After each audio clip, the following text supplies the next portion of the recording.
The secret is out, guys. Garlinghouse just spilled the beans. Why? Because Medico tweets out, "We can't think of a better way to end this week than to share with you the recording from yesterday's special Medico Talks episode featuring Garlinghouse, CEO at Ripple." Right? So finally, we see this full-blown interview for about it's 41 minutes long, guys. So I watched the full thing, okay? And he did see a lot of interesting points, guys, right? A lot of golden nuggets within this video.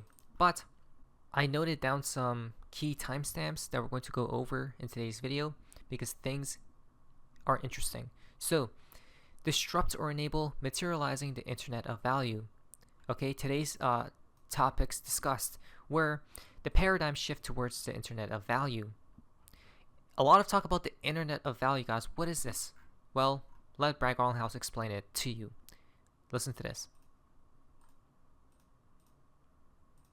We have this grand vision and ambition that we can enable an internet of value, that value can move the way information moves today. And, I've used examples. Value can move how information moves today, right? Because of the internet. Now, this is where they're targeting. Listen. And not to mention, Ethereum founder Vitalik Buterin said the same thing. Ethereum is not the internet of value, but Ripple is. Examples. That's Ripple's role. It's just crazy that you can stream video from the space station, but for me to send, I'm sitting in California today, and for me to send money into Swiss francs would be rather slow and rather expensive. And yet it's all just ones and zeros. It's all bits. And so why can we not do that more efficiently? We started with payments, cross-border payments, because we felt like that was the highest friction point. But exactly. Don't you guys see that the system, the financial system, guys, right, with all these banks, Swift, and all these things, needs an upgrade, an update. This is where Ripple comes in. This is where XRP comes in. This is where the XRP ledger comes in. But this is where, generally, blockchain technology comes into play, guys, as well. Cryptocurrencies, right? This seems to be the long game, the long play. Always had this grander ambition, and a couple times I've commented that, for me, when I think about Amazon, the company today, it started with just books. It was a bookseller. And I viewed Amazon is to books as Ripple is to cross-border payments. And what I mean by that is we have ambitions beyond just cross-border payments to do payments more broadly, but also to really be that infrastructure, and thus the acquisition of Medico, thus the initiative around Liquidity Hub. We have some other initiatives we're working on, but when we think about that infrastructure layer and we think about, do we build that internally? Ripple is about 1,000 people strong now. Do we build it? Do we buy it, as we've done it with the case of Medico, or do we partner and integrate? And isn't this interesting, guys, right? It's all about the infrastructure. Because the system at play right now, it's built on a house of cards, right? And things are already breaking as we speak. They need the new one to be built for at least what? They need the new infrastructure to be solid, guys, right? So it can't break down. And especially where things are what now? Going to be on the internet, going to be integrated with blockchain technology, right? So things need to be secure, safe, and these things, guys, right? Especially in that new age. Because the new financial system will last for, 100 years or so? We want to be able to partner with banks and financial institutions and bring a kind of one-stop shop to solve some of the things they are dealing with as they think about how they can use these technologies and answer some of the answer some of the questions that customers are bringing to them today. I'll share something which... There we go, guys, right? So that was beautifully stated by Garlinghouse, and now he spilled the beans because Garlinghouse expects $10 trillion to come on the XRP ledger from custody digital asset market, right? Now, I don't know if he stated on the XRP ledger, guys, right? But he did say this instead, or something very similar. Check this out. The macro environment around custody digital assets is expected to be close to $10 trillion by the year 2030. So the macro, there you go. It's not on the XRP ledger, guys, but probably one day. But the macro custody space for digital assets will be about $10 trillion, right? It's probably going to be more, to be honest. Be close to $10 trillion by the year 2030. And inevitably, people are going to need a place to store those assets, and safe, secure, and they're going to need to be able to transfer them as well, having good on and off ramps, even a tokenization engine. Some of the work Ripple is doing around central bank digital currencies. That's exactly what we say to guys, right? Somebody's cat isn't going to pull out their ledger do all this technical stuff just to withdraw their coins. Let's be realistic. That's not how the future will look like. There needs to be from 10 steps to 1, guys, literally, or to a few, like 3 max, 2, right? Things need to be seamless. This is where you guys see how Ripple's thinking. This is just mind-boggling, and people still hate on Ripple and XRP, even though they have fought for the entire industry. Is doing around central bank digital currencies or CBDCs. So we think there's a lot of pieces that come together, and we already had. And I remember when you and I first spoke. I remember being on a call with one of the largest top 10 banks in the world, and a bank Ripple was already working with, and they were asking us about could we help them with their custody. This is prior to the Medico acquisition, and we weren't in a position to do that. And so when we think about that synergy, the ability to say to that existing Ripple customer, hey, here's a best in class, going head to head time and time again and winning on the custody level, to be able to bring that product to them, I think is a great opportunity for the two companies together. So that was beautiful. That was beautifully stated, wasn't it, guys? Right? Especially, what did he say? Talking with banks.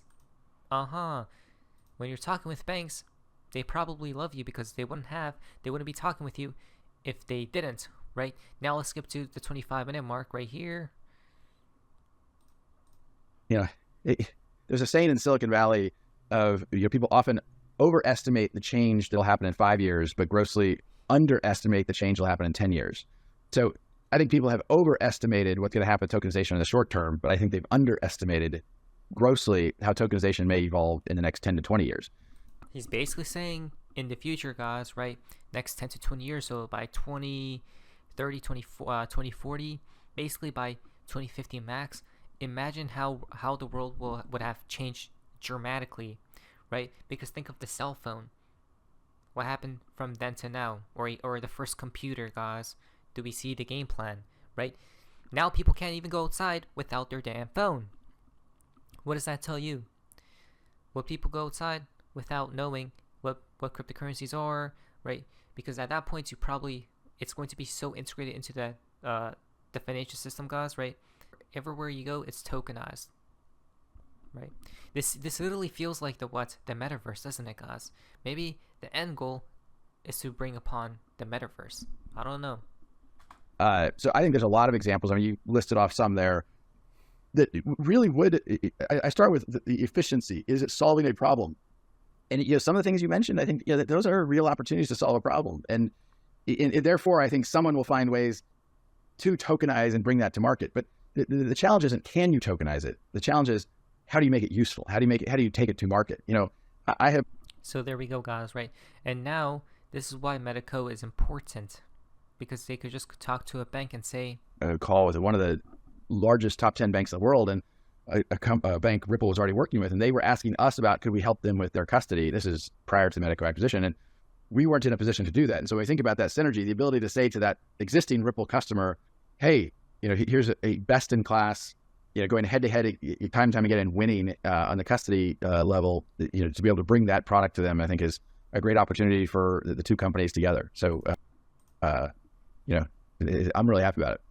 There we go. So isn't this crazy, guys? Because Ripple is going to be a household name, but in terms of the digital asset space, right? And then we have 1050 right here. It resonates with me that I think has been important both in it's not actually a go-to-market synergy, but I think both Medico and Ripple came from the point of view that regulatory frameworks matter, that compliance matters. And I think in the crypto space, for better, for worse, and in many cases for worse, a lot of players in the crypto space have come from a kind of anti-government, oftentimes, frankly, anti-bank point of view. And I think from the earliest days, Ripple took this point of view that, like, if we want these technologies to have the biggest impact for the largest set of populations to benefit from these technologies, we needed to work with the system. We needed to work with. Exactly. We have been saying this for so long, guys, right? We just got confirmed by Garlinghouse. We need to work with the system. They need to invade. They need to basically infiltrate the current financial system and take over, guys. Don't we see? Bitcoin, these other cryptocurrencies are meant, their talking point was to run away from the space system. But can you truly?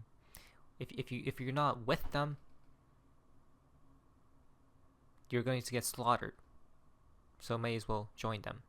With governments and with banks. And when Ripple has looked at acquisitions over the years, I mean, really, Medico, for all intents and purposes, is the first acquisition we've ever made. And, for a company in Silicon Valley, kind of 10 years into our history to make our first acquisition, I think we've been patient.